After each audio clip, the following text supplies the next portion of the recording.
సారోల భార్య Congress senior leader Jaipal Reddy sir కు దగ్గర చుట్టాము. పార్టీలతోటి జెండాలతోటి సంబంధం లేకుండా రాజకీయాలకు వచ్చి 2006లో జెడ్పీటీసీగా గెలిచిండు.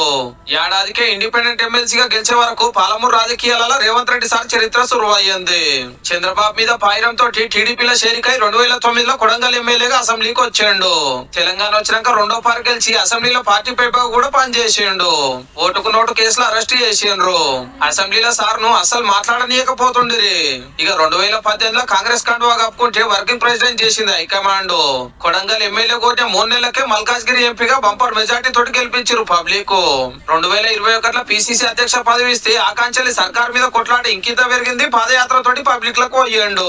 నిరుద్యోగులు, పోడు పట్టాలు, ధరణి తప్పులు, భూముల అర్రాసు, అధికార పార్టీ అవినీతి మీద గట్టిగానే లడాయి చేసుకుంటా ఇంకో దిక్కు పార్టీలు అందరినీ కలుపుకపోయిండు ఢిల్లీ పెద్దల సపోర్టు తోటి.